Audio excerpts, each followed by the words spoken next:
और अमायरा के suicide case ने सभी को सोचने पर मजबूर कर दिया है और इस मामले में स्कूल की भूमिका शुरू से ही सवालों के घेरे में रही है, संदिग्ध नजर आ रही है। छात्रा छलांग लगाने का उसका एक सीसीटीवी वीडियो भी सामने आया और इस सुसाइड मामले में अब शिक्षा विभाग ने अपनी जांच रिपोर्ट शिक्षा मंत्री को सौंप दी। रिपोर्ट में कहा गया है कि उस दिन बच्ची ने टीचर से शिकायत की थी कि बच्ची को जो है वहां पर दूसरे बच्चे परेशान कर रहे हैं और इसके साथ ही अमायरा के माता पिता ने प्रेस कॉन्फ्रेंस के जरिए अपना दुख भी साझा किया। मां बाप ने बताया कि कैसे उनसे उनकी बच्ची बिछड़ गई, कई बार शिकायत की गई, स्कूल प्रशासन को इन सभी परेशानियों के बारे में बताया गया, शिकायत की गई, लेकिन उसके बावजूद भी कोई कदम नहीं उठाया गया। सवाल ये कि आखिर शुरुआत से लेकर के और आखिर तक इस पूरी घटना के होने तक स्कूल प्रशासन के द्वारा कोई भी कार्रवाई क्यों नहीं की गई और स्कूल प्रशासन की चुप्पी शुरुआत से ही सवालों के घेरे में रही है। नॉट कमिटेड सुसाइड, वो उसको तो हाइट से प्रॉब्लम थी, वो तो डरती थी।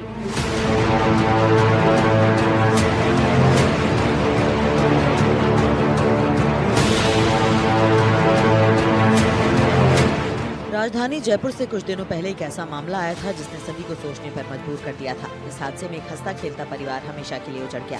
घटना में स्कूल शुरुआत से ही संदेह के घेरे में रहा। माता पिता भी स्कूल पर लगातार आरोप लगाते रहे।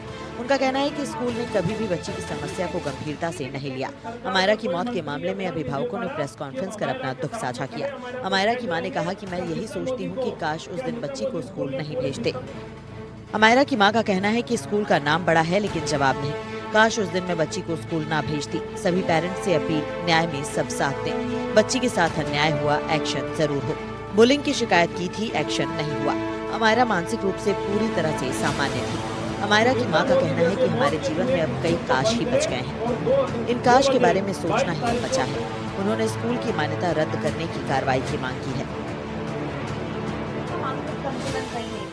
अगर बच्चे का मानसिक संतुलन नहीं सही होता तो वो हर साल की टॉपर नहीं होती।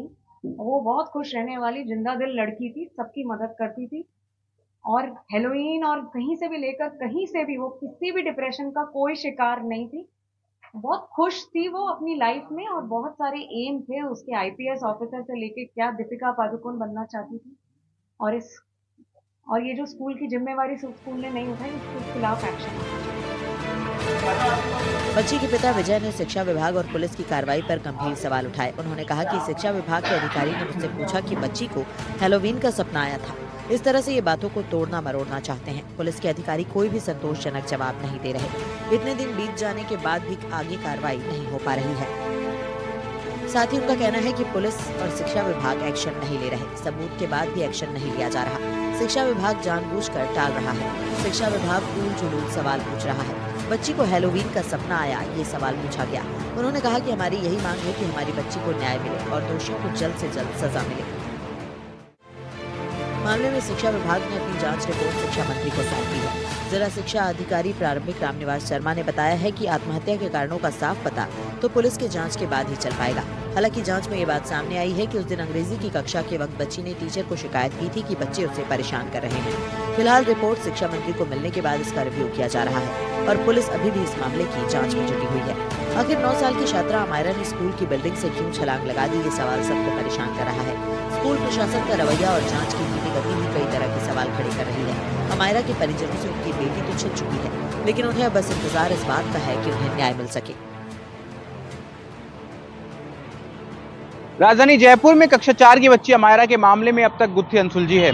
वहीं बच्ची के परिजन, उसके माता पिता ने पुलिस और शिक्षा विभाग की कार्रवाई पर भी गंभीर सवाल उठाए हैं। उन्होंने रवैये पर आरोप लगाते हुए कहा कि जिस तरीके से जिला शिक्षा अधिकारी जो हैं पूरे मामले में उनसे सवाल कर रहे थे कि क्या बच्ची को कोई हेलोइन का सपना आया था, ये जो चीजें हैं ये तथ्यों को तोड़ मरोड़ के पेश किया जा रहा है। इस तरीके से जो जांच है उसको लेकर के उन्होंने गंभीर सवाल उठाए। इसके साथ ही उन्होंने 22 तारीख को एक मौन व्रत धारण करने का कहा है और ये कहा है कि हम एक कैंडल मार्च और प्रदर्शन जो है वो शहीद स्मारक पर निकालेंगे। साथ ही बच्ची की मां ने कहा कि इस पूरे मामले में स्कूल की जो मान्यता है वो रद्द की जानी चाहिए। स्कूल ने इस पूरे मामले में गंभीरता से नहीं लिया।